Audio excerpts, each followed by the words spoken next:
Hello bull trackers दोस्तों, आज के इस वीडियो में हम दो चीज़ों को डिकोड करने वाले हैं। पहला, टीसीएस के रिजल्ट्स कैसे रहे, क्योंकि टीसीएस का रिजल्ट आईटी सेक्टर के बारे में हमें क्लू देगा और जब तक आईटी सेक्टर नहीं चढ़ेगा मार्केट न्यू हाइस पर नहीं जाएगा। और दूसरा, बैंकिंग सेक्टर में क्या हो रहा है, क्यों इतनी रैली देखने को मिल रही है, क्या यहाँ पर वाकई में कोई चेंज हुआ है या फिर ये एक फेक रैली हमें देखने को मिल रही है। तो आइए डिकोड करते हैं।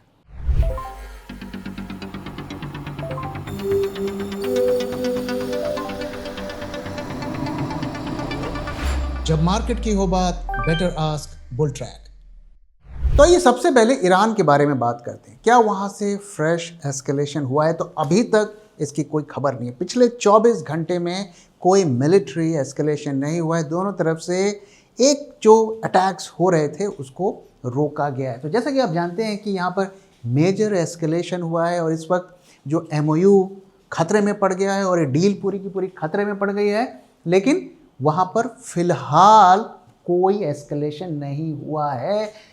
जुलाई 8 को ट्रंप ने नेटो समिट में कहा था कि सीज फायर इज़ ओवर, और उसके बाद जो वहाँ पर अटैक्स वगैरह हुए थे उसमें करीब 14 लोगों की डेथ हुई है, ऐसी खबर आई है। और साथ में जो उनके सुप्रीम लीडर हैं उनका भी जो फ्यूनरल है वो कंप्लीट हो गया है। और ट्रंप ने कहा है कि Iran has reached out for a new deal, neither side has formally scrapped the June MOU, diplomacy isn't dead, it's wounded। तो ये एक अच्छी खबर है मार्केट के लिए और इसीलिए कल रात यूएस में भी रिकवरी देखने को मिली।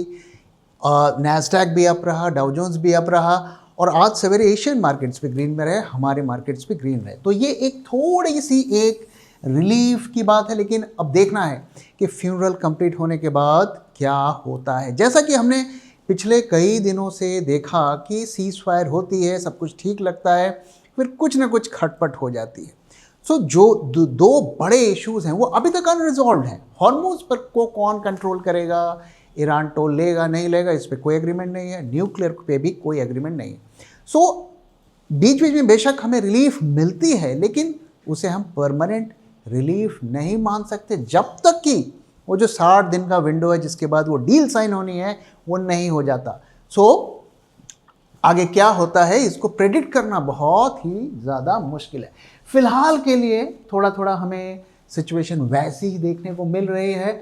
और जो सबसे इम्पॉर्टेंट चीज़ है कि हॉर्मुज़ का ट्रांजिट अभी भी प्री वॉर लेवल पर नहीं गया है और मार्केट सिर्फ इसको ट्रैक कर रहा है। और इसमें अभी भी थोड़ा बहुत तो बढ़त हुई है, 72 से 76, 77 आ गया है, लेकिन जब तक ये 80 से नीचे है मार्केट पैनिक में नहीं आएगा। जब ये 80 से ऊपर चला जाएगा तो एक बार फिर हमें मार्केट में उसका रिएक्शन देखने को मिलेगा और लेट्स होप कि वापस से डिप्लोमेसी शुरू हो और हमें ये लेवल ना देखना पड़े। तो फिलहाल के लिए कम से कम ईरान फ्रंट से कोई फ्रेश नेगेटिव ट्रिगर्स नहीं आ रहे हैं। अब आइए टीसीएस के रिजल्ट्स की तरफ चलते हैं। देखिए, टीसीएस के रिजल्ट्स इसलिए इंपॉर्टेंट है, जैसा कि आप जानते हैं कि ये आईटी सेक्टर का लीडर है और यही डायरेक्शन देगा आईटी सेक्टर में क्या होने वाला है। IT sector worst performing sector है पिछले 1-1.5 सालों से। अगर आप देखें 30% से ज़्यादा का फॉल हो गया है।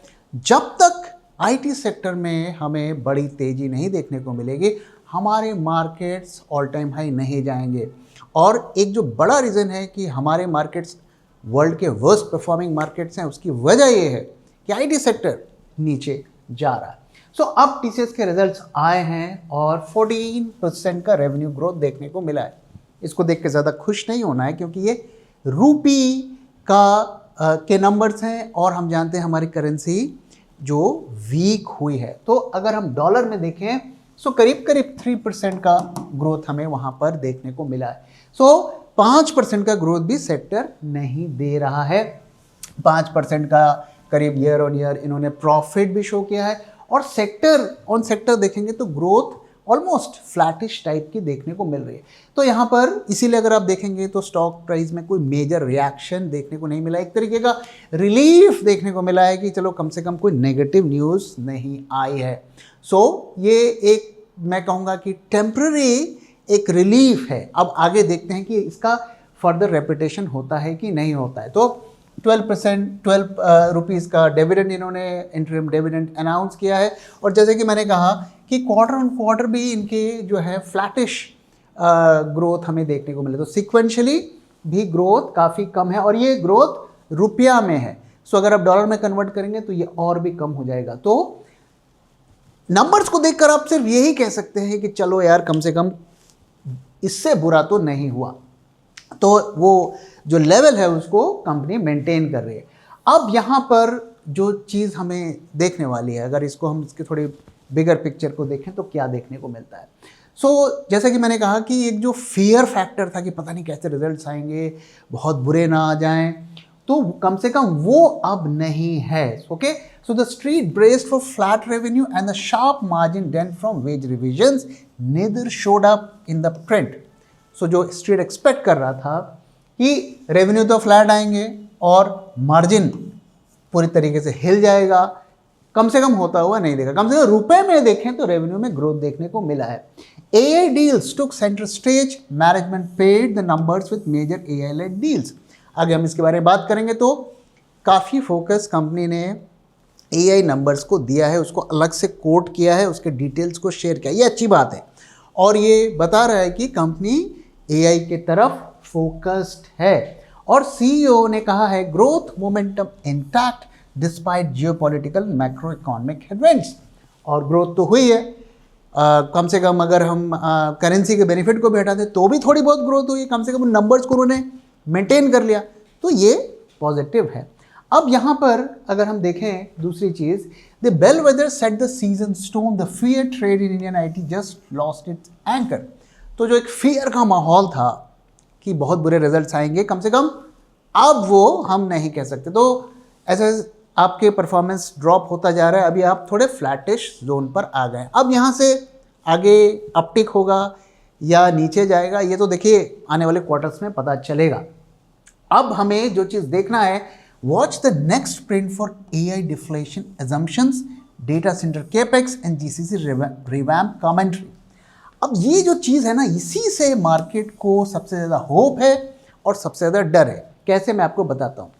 AI डिफ्लेशन, अगर आप देखें कि AI से कंपनी को नुकसान क्या है, AI से नुकसान 3 फ्रंट पे हो रहा है। पहला कि आपकी जो बिलिंग रेट है वो कम हो रही है, क्योंकि आप अगर पर घंटे का $30 चार्ज करते हैं, अब आप उतना नहीं चार्ज कर पाएंगे। दूसरा, जितने लोग आप लगाते थे, मान लीजिए पहले एक प्रोजेक्ट को करने के लिए आप 30 लोग लगाते थे, तो क्लाइंट बोल रहे हैं कि AI यूज़ करिए और आधे लोग लगाइए, सो आपके नंबर भी कम हो गए। मतलब जितने लोग की आप बिलिंग करते हैं वो भी कम हो गया, बिलिंग का रेट भी कम हो गया। और तीसरा, AI की वजह से आपका स्कोप भी कम हो गया। अगर आप पहले इतना सारा काम आपको दिया जाता था, अब उसका कम दिया जाएगा। 3 फ्रंट पर AI की वजह से आप पर इम्पैक्ट पड़ रहा है और इसी को AI डिफ्लेशन कहा जाता है। और अब जो इसका ग्रोथ इंजन है वो है डेटा सेंटर्स। कंपनी ऑलरेडी इस तरफ मूव कर रही है, उसके नंबर्स पर फोकस करना है। जब तक वो ये ना बताए कि डेटा सेंटर्स में हमारा काम शुरू हो गया है और इतना हमारा प्रोजेक्शन है, तब तक इसमें बड़ी रिकवरी नहीं देखने को मिलेगा। और साथ में GCC जो ये सेटअप कर रहे हैं इंडिया में, उस पर क्या इनके ग्रोथ पिक्चर्स हैं। ये नंबर सिर्फ एक आपको रिलीफ देता है कि चलो कम से कम कुछ बुरा नहीं हुआ। इसके अलावा इसमें कुछ भी आप रीड ना करें, ये बाइंग के नंबर्स नहीं है। वैसे भी ये जो नंबर्स हैं ये रुपये के हैं, इसलिए इसको थोड़ा हमें केयरफुली इसको लेना है। If a cat wants to be a lion, it needs to lose its appetite for rats. What do you want to be? Bulltrack Global Portfolio. Think big, think global. अब इनकी AI के numbers की बात करते हैं, ये बहुत critical है, इसको समझते हैं। तो $2.6 बिलियन की एनुअलाइज्ड AI रेवेन्यू को ये दिखा रहे हैं, 13.6% run rate at quarter and. तो इस रेट से ये ग्रो कर रहा है। अब ये जो फिगर है ना, ये थोड़ी सी मिसलीडिंग है, क्योंकि इसमें सब कुछ इंक्लूडेड है। आपने किसी को कुछ AI, किसी का कुछ सेटअप करवा दिया, वो भी इसमें ऐड हो गया। आपने क्लाउड लिया, वो भी ऐड हो गया। तो ये एक्चुअली थोड़ा हम इसको स्ट्रिक्टली AI रेवेन्यू नहीं कह सकते, लेकिन AI and AI related revenue हम कह सकते हैं। अच्छी चीज़ है कि वो कोट कर रहे हैं। तो अब इसके ग्रोथ पाथ को हम ट्रैक करेंगे कि क्वार्टर एंड क्वार्टर AI पे कितना ग्रोथ हो रहा है, क्योंकि यही फ्यूचर की इंडस्ट्री है। 75 मिलियन का इंक्रीमेंटल एआई यहाँ पर देखने को मिल रहा है। बहुत ज़्यादा नहीं है, लेकिन हम कह सकते हैं कि क्वार्टर में इतना इन्होंने ऐड किया, कुछ तो ऐड किया। So it's a good thing. 9.5 billion dollars की total deal, total contract value है। तो 6 mega led deals in 5 quarters. तो एआई की 5 बड़ी डील्स इन्होंने क्रैक की है। 800 बिलियन डॉलर्स का एसकेएफ मेगा डील जो एआई लेड ट्रांसफॉर्मेशन कंपनी ने किया है। सो कम से कम इनका फोकस वहां पे दिख रहा है। अब यहां पर जो 2 मेजर एरियाज पर कंपनी फोकस कर रही है वो है ग्लोबल रिटेलर्स के लिए। इन्होंने 70 एआई एजेंट्स जो होते हैं, जो एआई एजेंट मतलब एक बेसिकली एआई का एक पार्ट होता है जो ह्यूमंस की तरह काम करता है, जो काम ह्यूमन करता है उसी को वो कर सकता है। तो 70 एआई एजेंट्स आईटी ऑप्स में इन्होंने किया है, 60 वर्क फ्लोज बनाए हैं, जिसका इम्पैक्ट ये हुआ है कि 30% फास्टर रेमेडिएशन, 80% फ्यूअर इंसिडेंट्स। तो इसका इन्होंने बेनिफिट दिखाया है कि कितना बेनिफिट इससे हुआ है। और साथ में एआई एजेंट्स को यूज करके इन्होंने स्पेशलिस्ट इंश्योरर बनाया है। तो 7 AI agents rebuild the entire claim pipeline, 40% faster claim settlement. तो पहले के टाइम पे क्या होता था, ये कंपनीज क्लेम प्रोसेसिंग करती थी इंश्योरेंस की, और उसमें लोग मैनुअली हिसाब किताब लगाकर क्लेम कैलकुलेट करते थे, फिर उसको प्रोसेस करते थे, फिर उसको सेटल करते थे। अब वो काम एआई एजेंट्स कर रहे हैं, यानी कि एक तरीके से देखें तो लोगों की नौकरी जा रही है और एआई एजेंट्स उसको काम कर रहे हैं। सो उसका इम्पैक्ट क्या हुआ कि 40% फास्टर क्लेम सेटलमेंट हुआ, एक कंपनी बता रही है। और इन्होंने नए पार्टनरशिप भी किए हैं। Anthropic name the global premier partner, Mistral AI first global system integrator tie up, sovereign secure cloud launched for Europe.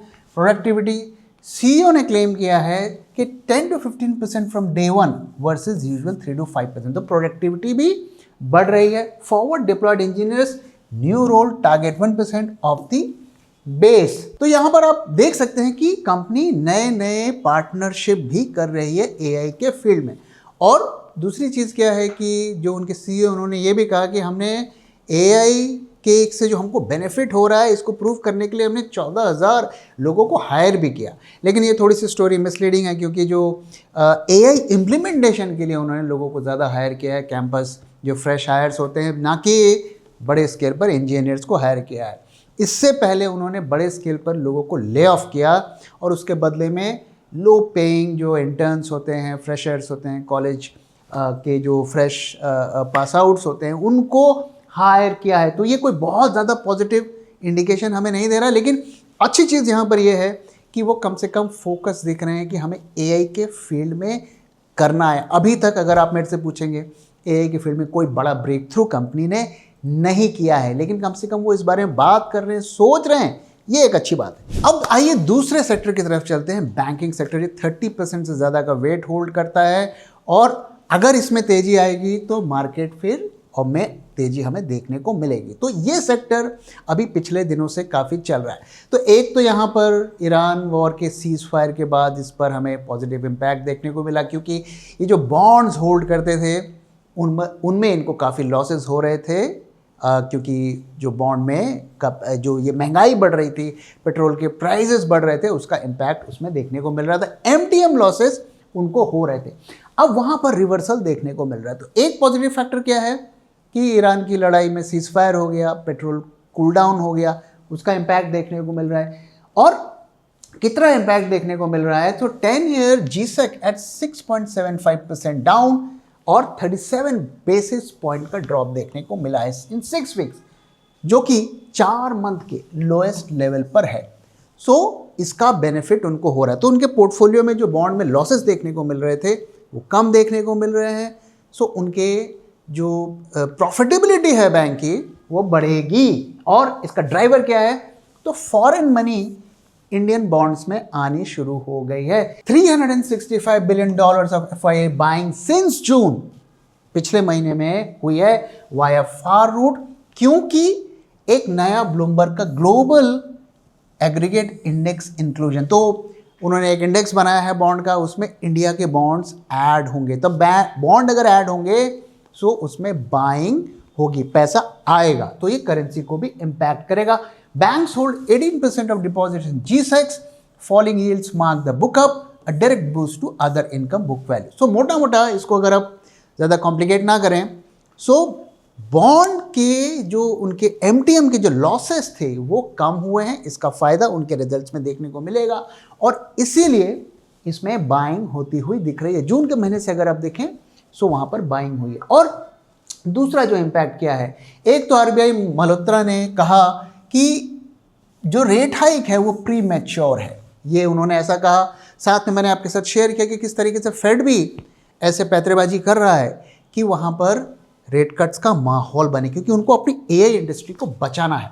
सो उसका भी इम्पैक्ट होगा। अगर फेड रेट को कट करेगा तो इंडिया को भी आसानी हो जाएगी करने के लिए, अगर वो बढ़ाएगा तो हमें भी बढ़ानी पड़ेगी। सो एक तो ये सेंटिमेंटल इम्पैक्ट भी है। दूसरा, जो पिछले दिनों जो रेट्स कट किए गए तो लोन सस्ते हो गए, लेकिन जो FD के रेट्स सस्ते नहीं हुए। सो उनका जो नेट इंटरेस्ट मार्जिन था वो कम हो गया और अब धीरे धीरे अब वो जो डिपॉजिट के रेट्स हैं वो भी कम होने लगे हैं, तो इनका वापस से मार्जिन रिकवर होने लगा है। तो ये भी फैक्टर काम कर रहा है और ये जो कंबाइंड फैक्टर्स हैं इनकी वजह से बैंकिंग सेक्टर में हमें बाइंग देखने को मिल रही है। अब अगर आप देखें, अगर लार्ज कैप्स की हम बात करें निफ्टी 50 की, किस सेक्टर में कोई ग्रोथ स्टोरी है? कोई ग्रोथ स्टोरी नहीं है। घूम फिर कर आपको बैंकिंग सेक्टर की तरफ ही आना पड़ेगा। इसके अलावा कोई भी सेक्टर अगर आप देखें वहाँ कोई मेजर ग्रोथ नहीं है। और जो एक्सपोर्ट ओरिएंटेड सेक्टर्स हैं, IT, फार्मा, वहाँ पर हमेशा एक रिस्क बना हुआ है। सो जो भी पैसा बाइंग हो रही है वो बैंकिंग सेक्टर में जा रही है और इसीलिए रैली हमें देखने को मिल रही है। लेकिन दोस्तों, ये सब कुछ 1 मिनट में धराशायी हो जाएगा अगर ईरान में वापस से एस्केलेशन हो गया। और हमने देखा कि वो कितना सेंसिटिव एरिया है कि वहाँ पर एक दिन में ही हालात पूरी तरीके से रिवर्स हो जाते हैं। इसलिए इस तेजी का मतलब ये नहीं है कि हमें बड़े स्केल पर यहाँ पे खरीदना है। ये इंस्टीट्यूशंस की बाइंग हो रही है और हमें अगर बाइंग करनी है तो अपने रिस्क मैनेजमेंट को ध्यान में रखकर ही करना है। अब आने वाले दिनों में ट्रिगर्स क्या क्या है, आइए इसको भी क्विकली समझ लेते हैं। तो ये तो सबसे बड़ा ट्रिगर है, इस पर नज़र बनाए हुए हैं आप, न्यूज़ ऑलरेडी आप देख रहे हैं रोज़। दूसरा, IT की अब देखिए रिजल्ट्स आने शुरू हो गए हैं। अब देखना है कि इन्फोसिस क्या कहता है, HCL क्या कहता है। अगर किसी ने कुछ नेगेटिव बोल दिया तो फिर एक बार फिर 8-8, 10% स्टॉक्स गिरेंगे और फिर मार्केट धक्के में चला जाएगा। और इसके बाद बैंक में के रिजल्ट्स आने वाले हैं। यहाँ हमें 2 चीज़ों पर ध्यान में रखना है कि NIM में इम्प्रूवमेंट होता है या नहीं होता है और उनके MTM लॉसेस कितने होते हैं, तो ये डिसाइड करेगा। ये जो रैली है ये भी रिवर्स हो जाएगी अगर एक के बाद एक NIM का डेटा खराब आने लगा या MTM के फ्रंट में प्रॉब्लम आने लगी, तो ये भी हमें वॉच बना के रखनी है।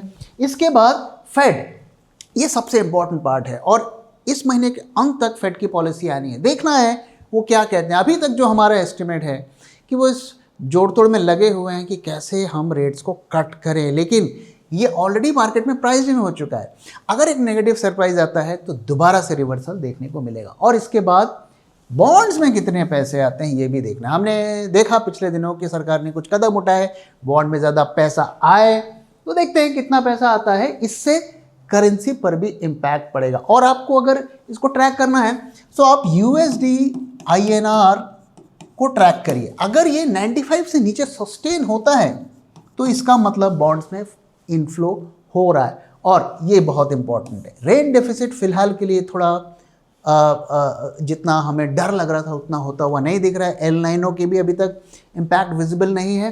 सो ये भी एक फैक्टर होगा जो मार्केट्स को इम्पैक्ट करेगा। तो बहुत सारे ट्रिगर्स हैं हमारे सामने इस महीने और इन पर नज़र बनाए रखिए और यही मार्केट के डायरेक्शन को डिसाइड करेंगे। अब आइए दोस्तों मार्केट्स की तरफ चलते हैं और देखते हैं कि यहाँ से हमें क्या क्लोज मिल रहे हैं। तो डेटा अगर हम आज का देखें सो एक बार फिर हम 24,000 के ऊपर है। 250 पॉइंट की रैली अचानक से आ गई मार्केट में। कल करीब 80 पॉइंट्स अप था और हम 24,000 से नीचे थे। आज हमने एक बार फिर 24,000 को कन्विंसिंगली ब्रेक कर दिया। और वोलेटिलिटी की पिक्चर को देखें तो वहाँ इम्प्रूवमेंट है, विक्स में भी इम्प्रूवमेंट है और सबसे बड़ा जो राइज देखने को मिला वो ऑप्शंस मार्केट में देखने को मिला और पुट कॉल रेशियो काफ़ी हाई हो गया। तो एक बार फिर हम 1 से ऊपर है, 1.25 के करीब करीब है, तो options market is looking good. लेकिन वंस अगेन फ्यूचर्स मार्केट में वही प्रॉब्लम। अब देखिए 2 दिन से मार्केट ऊपर है तो OI एडिशन नहीं है, छोटे मोटे शॉर्ट्स कटे हैं, और जिस दिन मार्केट गिरा देखिए कितने बड़े शॉर्ट्स यहाँ पर क्रिएट हुए। सो अभी भी कोई मेजर शॉर्ट्स कट नहीं हो रहे हैं, लॉन्ग तो ऐड ही नहीं हो रहे हैं। और एक बार फिर देखिए कितना कम प्रीमियम आपको यहाँ पे देखने को मिल रहा है। आज 250 पॉइंट की रैली हो गई, प्रीमियम कल से भी कम हुआ है। तो क्या ये साफ साफ नहीं दिख रहा है कि यहाँ पे शॉर्ट पोजीशंस ऐड हुई हैं? टर्नओवर भी ठीक ठाक है और एडवांस डिक्लाइन रेशियो भी पिछले 2 दिनों से अच्छा है। बैंकिंग सेक्टर और फिनेंस के लगभग सारे स्टॉक्स ग्रीन में हैं, अच्छा वहाँ पर परफॉर्मेंस देखने को मिला है। IT सेक्टर में भी चूँकि रिजल्ट्स बुरे नहीं आए तो वो भी मार्जिनल ग्रीन में है, तो ये सबका इम्पैक्ट देखने को मिला है। लेकिन अब देखिए कल के दिन थोड़े शॉर्ट्स तो कटे FIIs के, लेकिन अभी भी देखिए कितने हाई लेवल पर इन्होंने शॉर्ट्स बनाए हुए हैं। सो आज के डेटा को हम कैसे समराइज करें? सो ऑप्शंस मार्केट में काफ़ी इंप्रूवमेंट देखने को मिला है, लेकिन फ्यूचर्स मार्केट में अभी भी हेविली शॉर्ट्स बिल्डअप होते हुए दिख रहे हैं। अब भाई दोस्तों चार्ट्स की तरफ चलते हैं और देखते हैं कि यहाँ से हमें क्या क्लूज मिल रहे हैं। तो दोस्तों अगर आप हमारे एनालिसिस को देख रहे हैं तो हमने आपके साथ शेयर किया था कि लगभग यहाँ पर जो है मार्केट का नियर टर्म का टॉप बनता हुआ दिख रहा है, और ये लेवल हमने शेयर किया था कि इसके नीचे अगर मार्केट कन्विंसिंगली जाता है तो हमें फॉल देखने को मिल सकता है।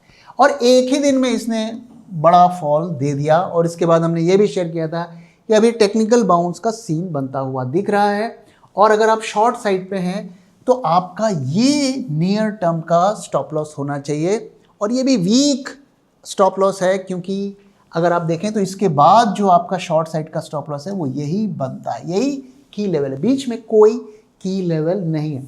तो फिलहाल के लिए मार्केट इन्हीं 2 लेवल पर कुछ टाइम यहाँ पर बिताएगा ऐसा लगता है। और मैंने आपके साथ शेयर किया था कि काफ़ी ऑप्शंस के जो शॉर्ट्स थे, कल मैंने आपको दिखाया था एनालिसिस, और वो शॉर्ट्स काफ़ी सारे खुलने शुरू हुए थे। आज उसमें से काफ़ी शॉर्ट्स क्लोज हुए हैं ऑप्शंस मार्केट में, लेकिन फ्यूचर मार्केट में भी अभी लगातार शॉर्ट्स उनके बने हुए हैं, खास करके FIIs के। सो शॉर्ट टर्म में जो है ये सेंटिमेंट्स के साथ मार्केट मूव होता हुआ दिख रहा है, लेकिन अगर हम थोड़ा मीडियम टर्म का आउटलुक लेंगे तो यहाँ पर अभी भी स्ट्रांगली बेयरिश सिचुएशन बनी हुई है। अभी आज सारा डेटा नहीं आया है, मैं कोशिश करूँगा कि उन सारा डेटा को एक बार फिर स्टडी करके वीकेंड में आपके साथ एक और इसकी एनालिसिस शेयर करूं। तो फिलहाल के लिए अभी कोई ट्रेड यहाँ पे नहीं बन रहा है। अगर दोबारा से हमें शॉर्ट साइड पे जाना है तो इस लेवल को ब्रीच करना है। तो फिलहाल के लिए कोई ट्रेड के लेवल्स आज के दिन हमें यहाँ पे नहीं दिख रहे हैं, तो मैं कोई लेवल्स आपके साथ फ्रेश लेवल्स शेयर नहीं करूँगा। तो दोस्तों इसी के साथ इस वीडियो को यहाँ पे खत्म कर रहा हूँ। वीडियो कैसा लगा जरूर बताइएगा, अपना फीडबैक भी शेयर करना मत भूलिएगा। Thank you very much for watching and thank you for your time.